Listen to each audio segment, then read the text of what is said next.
Hello. How are you? I'm okay. I keep forgetting to change my name on here, and so I'm doing it right now. There we go. I wonder why it I doesn't save. That's weird. don't know. I don't know. I don't know. Anyways, well, there we go. Name is changed, Okay. um, which is exciting. How's everything been? We're heading into the cooler months now. It's hmm It, I mean, people complain so much about the cold weather, and I'm like, we live in Canada. If you really don't like it, then move somewhere warmer. Should we revisit this conversation after you've been in Ottawa for a couple months of winter? Listen, I'm Because originally from Thompson, Manitoba. Nothing is going to be colder than that. okay, so I have a question though. Is Thompson a dry cold?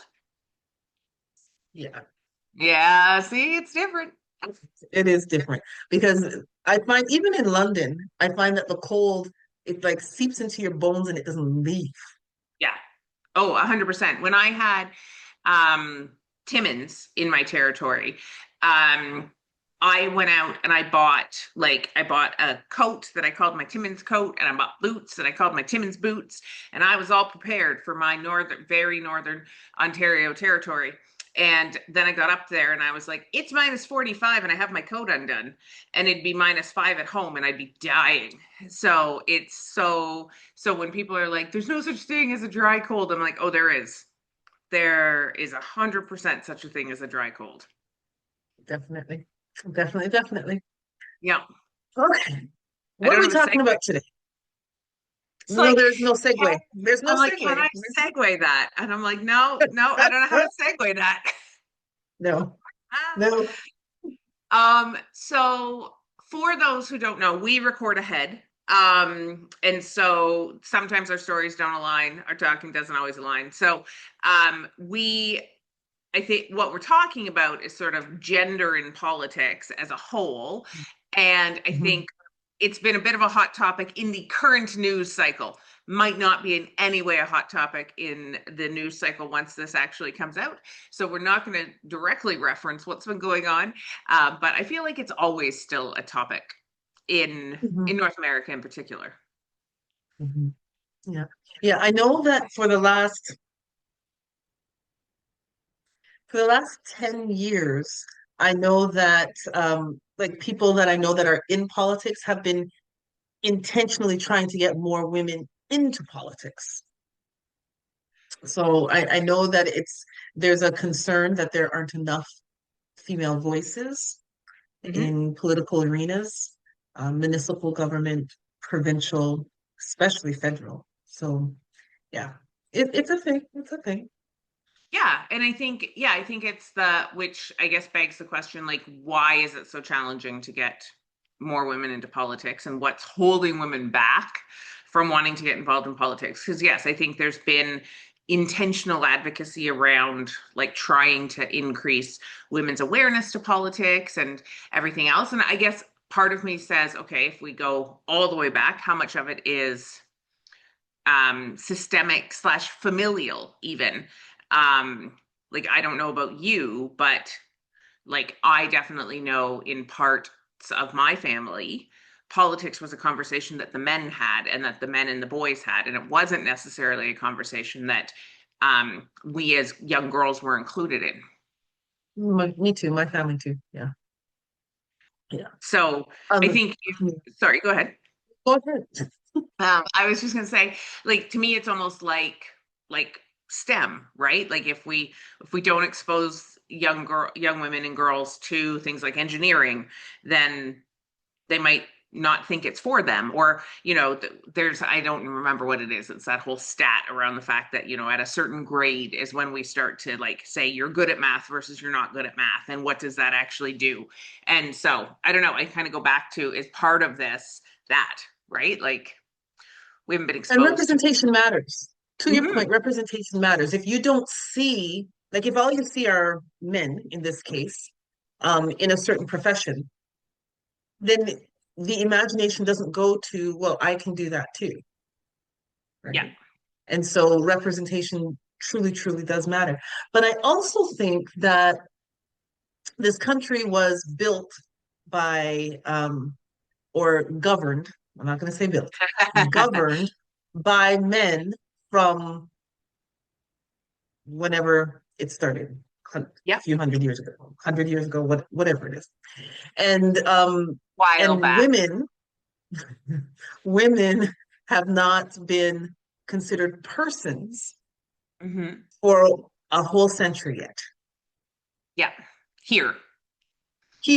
Here in North America. And so Yeah. therefore, it doesn't surprise me that there are not a lot of women in politics in North America because not politics itself is a challenging vocation. Like it's just a challenging Mhm. thing. Then you add the boys club to that. It's like, do I want to get into that? Do I want to that headache? Oh, Yeah. And I guess then that like that kind of sorry, I'm totally going back to the engineering example because it's just the one that I can kind of connect into. So I can remember like when my daughter was interested in becoming an architect. She wanted to be an architect. She's insanely brilliant at math, does not get it from me, and wanted to become an architect. And um, we actually had people straight up look at her and I and say, "Oh no, you don't want to do that. Like you don't want to get into that industry. That industry is so male dominated. Like you'll get crushed." mm, And I can remember thinking at the time, "Wow, like don't say that to her. That's her either lesson to learn or decision to make. Like don't put that influence onto her." And I do feel like there's similar influences that are put on women in politics. Like, you're going to be threatened, you're going to have your clothes talked about all the time, people are going to have talk about you in ways that they never talk about the men, and those things are said to women when they're considering it. Like it's that weird, and I don't know what you think about this. I feel like your human um brain would potentially have thoughts on this. Like, how much of it is good to give people sort of paint the picture around what the realities are versus how much of it is when you paint that picture, does it scare people off? Like, where's the balance on that for somebody? well, I guess for some people, it's like, oh, you're giving me a challenge? Okay, I'm going to take that challenge and I'm going to show you. Because that's kind of where I'm at. Like, I tell my husband all the time, don't dare me to do something because I'm going to do it and I'm going to prove you right. Right. And so there's people with that mentality. And then there's other people that are like, oh, okay, well, I'll try something else. Mhm. So, like all of that to say, because I'm guessing we have some experiences sort of in community in similar ways. Like, have you had people often like say to you, Jen, like you should consider getting involved in politics? Yes, only because my mentor is a politician. And Yes. so he's said to me, Jen, are you interested in it? And I'm just not interested in it. Yeah, So and I'm like, see, and I was saying that because like I know people have said that to me over the years. Like, you're so involved in economic development and in that side of building of community building and that, like, have you ever considered it? And I'm the same as you. Like, I have no interest in it. Um, but a huge chunk as to why I have no interest in it is because I have zero desire to play the game. Like, it's not, I actually would have interest in the ability to actually try and do the right thing, but i yeah. i wouldn't have the filter. Like, if I thought something, I'd say what I thought. Well, I know that as I've watched, let's take the city that London, right? There have been not even a handful of Mhm. Black municipal, um, like city councilors, right? Yeah. And the city councilors who have been there, when I watch how they're critiqued, when I watch Mhm. when something happens and how people just come down on them, it looks and it feels, I could be wrong, like it's a lot harder on them Mhm. than it is on anyone else. And I just don't have the stomach for it. I don't like because in all honesty, municipal government does interest me in the sense that I would want to support and do things and get things done. But when I see, even when I watch the city council meetings and Yeah. how there's the passive aggressiveness, I'm like, I don't have time. I Yeah. don't have time. Yeah.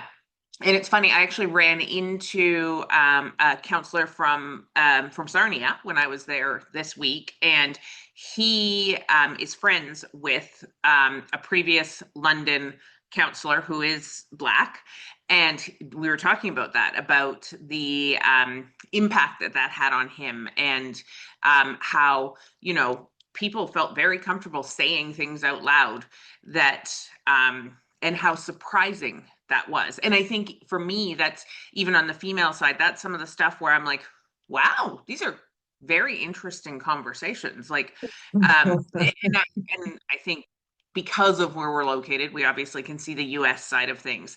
And I always think about, if we, and it happened to Barack Obama as well, like, but you think about, they comment on their clothes. Like, why is it a big deal what people are wearing? And we know that happened to Barack, that happened to Hillary. Like, that was a regular conversation. And it's like, what does that have to do with their ability Thank you. to do the work? It doesn't look presidential. Yeah. Yeah. And what does that mean? I don't know. I don't Well, know. I don't know. and I feel like, and I'm with you on that, right? Like, I have no desire to play the game. Like, that's exhausting to me. It's like,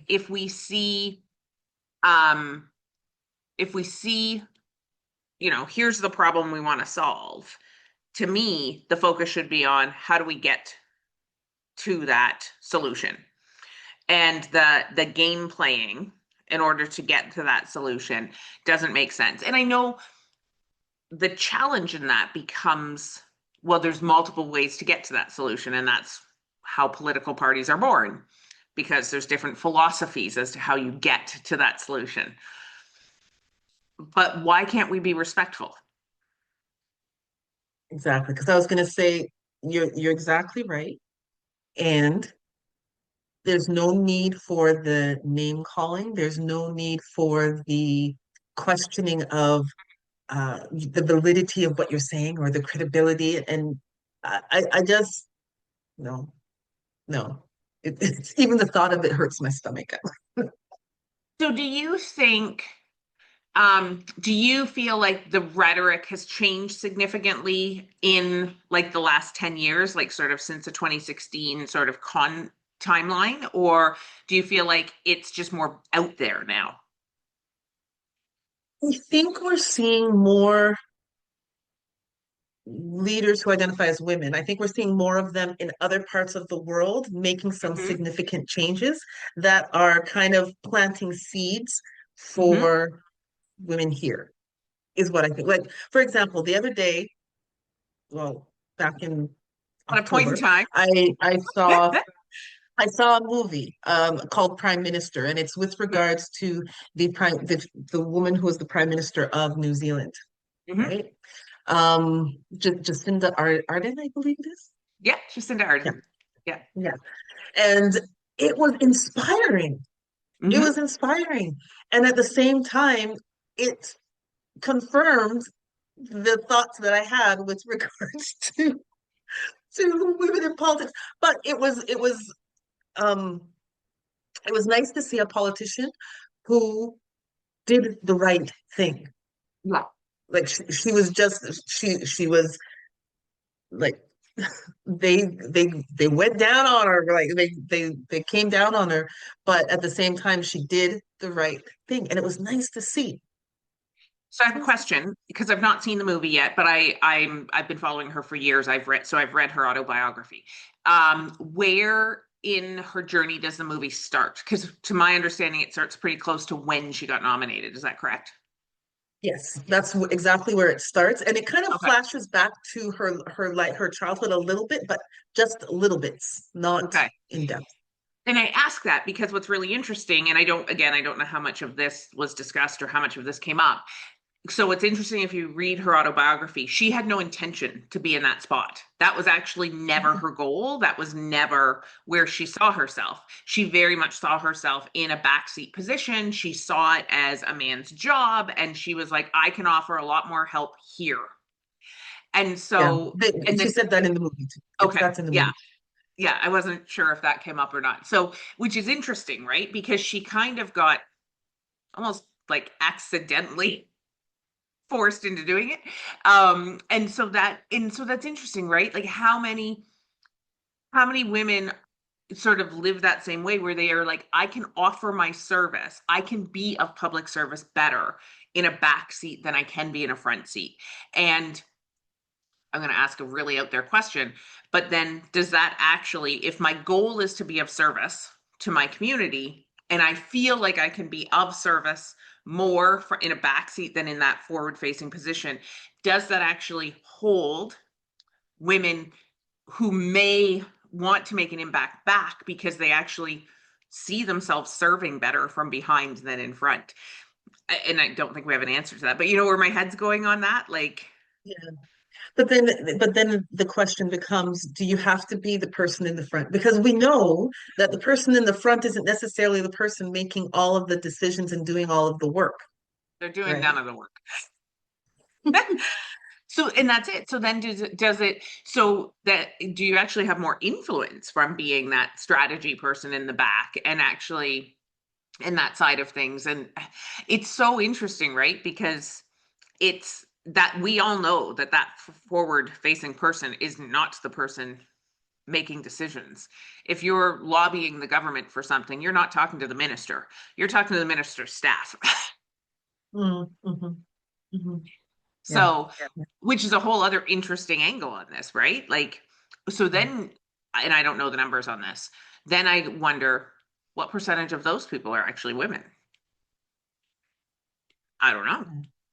Well, the thing is, I think the stats show that there are more women, more people from equity denied groups in the um, lower ranks, if you, for lack of a better word, than Yeah. there are as you move up, it becomes a more homogenous type of community, Hmm. right? Um, Meaning white men in North Yeah. America. Yes. In North America, because if we look at other parts of the world, there are different parts of the world that have matriarchal type society, right? And Hmm. they function quite well and they're quite fine, right? And there's other parts of the world where there are women in high ranking positions. Um, and I mean, I'm sure they have their own fight that they have to talk about, but they're there. It's Yeah. here that we've got to do a little bit more work for the Yeah. visibility, the For the, visibility.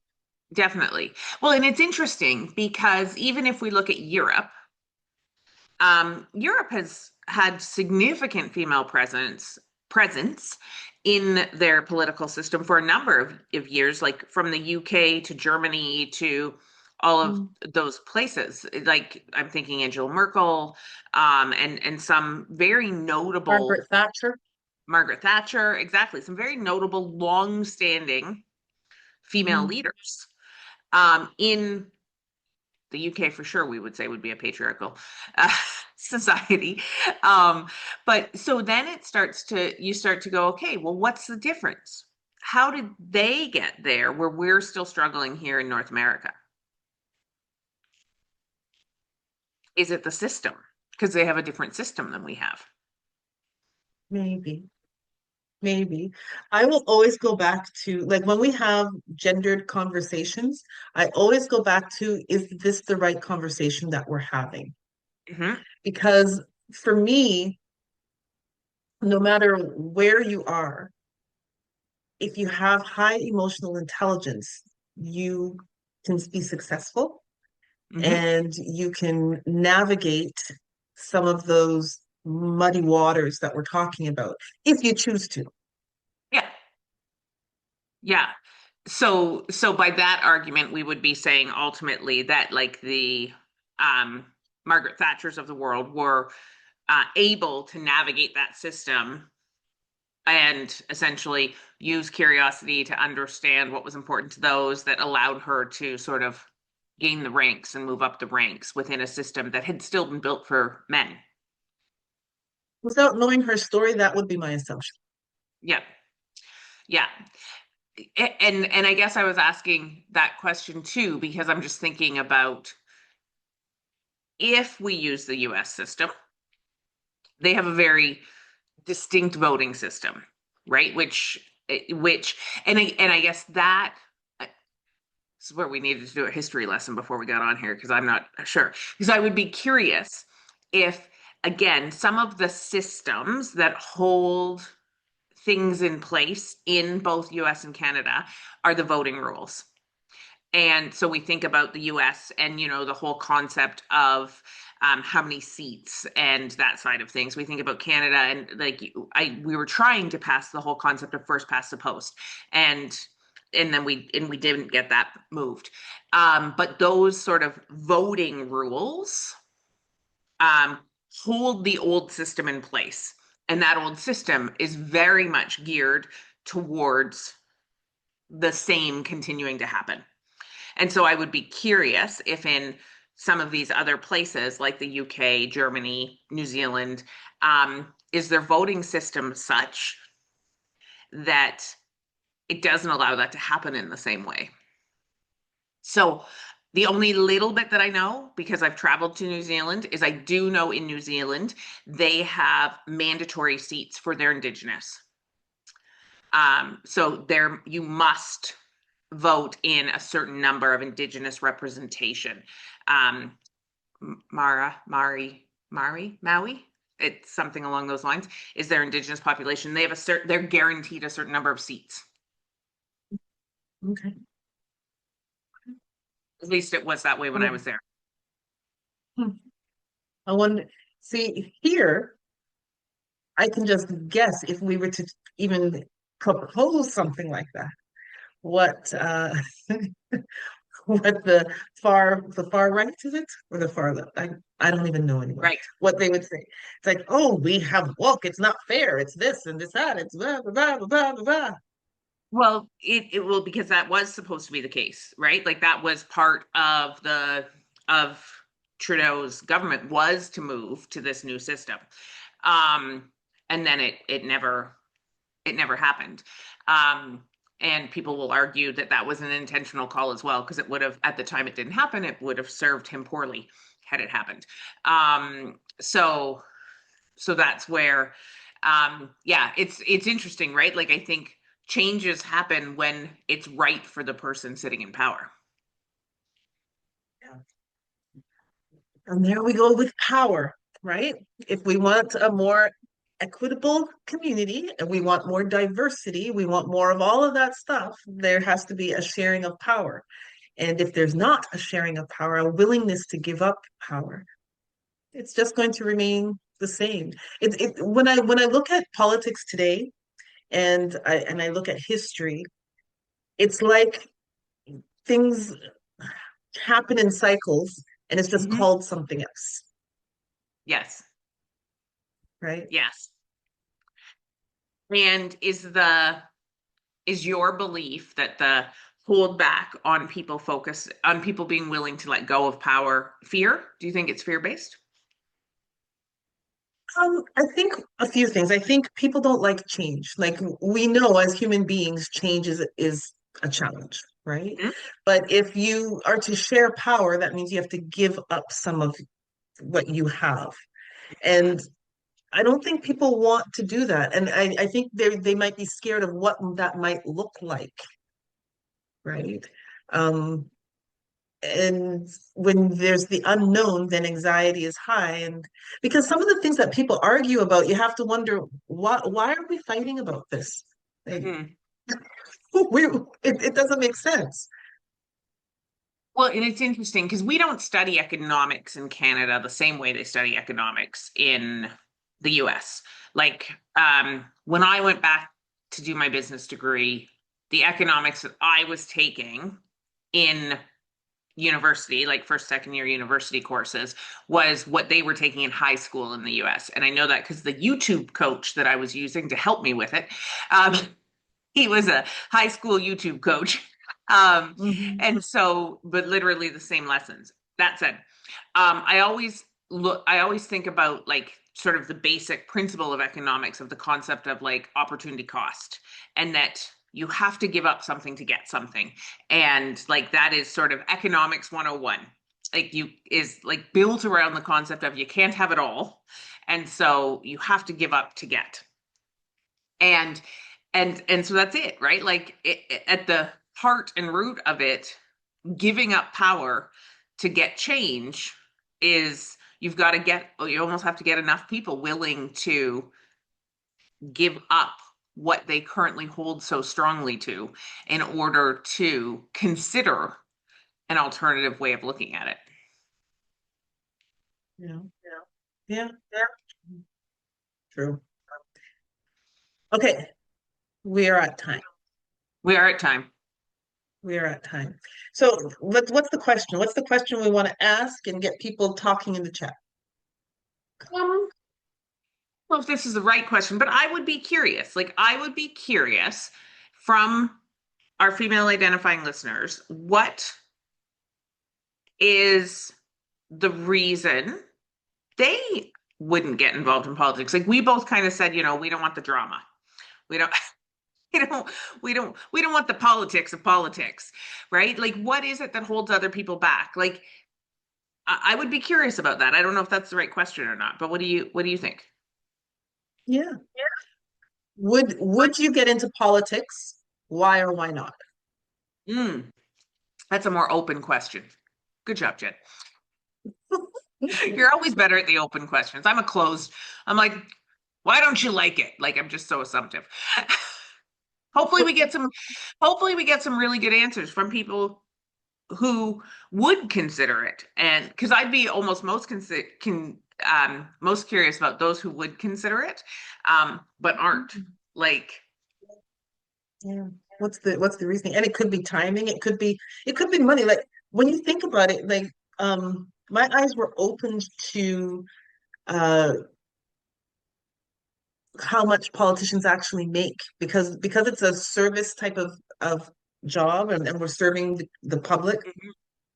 mhm, They're not paid the same as you would necessarily in corporate or something like yeah, that, right? And so that could be a deterrent. It could be a money thing, right? totally. Can't sustain my family on what I would make as a city councilor or as the mayor or as whoever, right? Yeah, Maybe. I don't yeah. know. Well, I definitely think it's a part that plays, right? Like, I definitely think it's a part that comes into play for it for sure. And even just the money I need to run. Yeah, that opened my eyes because I didn't realize that they had to get money or fundraise or whatever it is Mm, to in order to just run. Like yeah. that seems Yeah. So again, a that little bit opens up. elitist. Yeah. Well, that's it, right? Then it opens up you're already at at an interesting part. We should have talked about, we'll add it to another one. We should have talked about everything that's just gone on in New York, because that is a significant sort of shift into what is the future of politics going to look like, since they've just elected a very socialist mayor in New York. Yeah. Interesting. Yeah. That is going to be very interesting to watch. Mhm. Yeah. All right. Okay. Well, we're done for today. We'll be back. Okay. Bye, Another everyone. topic next week. Bye.